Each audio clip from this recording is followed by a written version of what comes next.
When we think about the life of St. Paul, who is perhaps the greatest apostle and the greatest evangelizer in church history, one would normally think that wherever he went, he preached and everybody converted. If he was the greatest apostle, that means that nobody resisted his preaching, and his preaching always went smooth and everybody accepted his words. But when we read the Acts of the Apostles, we see that, in fact, it was very different. Although he was the greatest evangelizer, he faced rejection and failure permanently. Only this week, we've seen him going to Philippi, being imprisoned, and the only person mentioned in his visit to Philippi is Lydia. Then we see him going to Athens. People there scorned him and ridiculed him when he spoke about resurrection.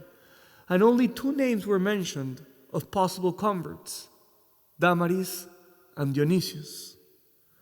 Today that he goes to Corinth, he preaches to the Jews and people reject him. So I think it's interesting to see that even the greatest evangelizer was often rejected and not taken into account. He didn't experience success permanently.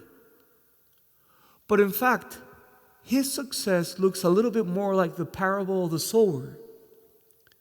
Do you remember the parable of the sower? The sower goes out and he throws the seed with great generosity.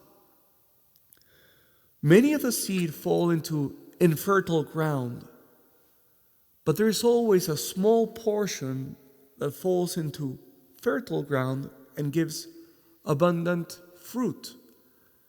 It looks like that parable fits perfectly St. Paul's life. Preaching generously, facing a great deal of rejection, but his word always finds some fruit and some fertile ground. So I think there are 2 useful lessons as we see today Paul's preaching in Corinth. The first one is how useful and powerful it is for a person to be ready to hear no. I think one of Paul's great attributes was his capacity to persist even when he heard a no, even when he was rejected, even when he wasn't taken into account. And I think it's extremely important for each one of us to be ready to hear a no, to be ready to deal with rejection.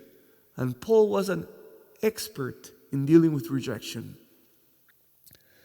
The second great lesson that I would take from today's reading is that we always have to remember that at least some of our preaching will fall into fertile ground, like the parable of the sower.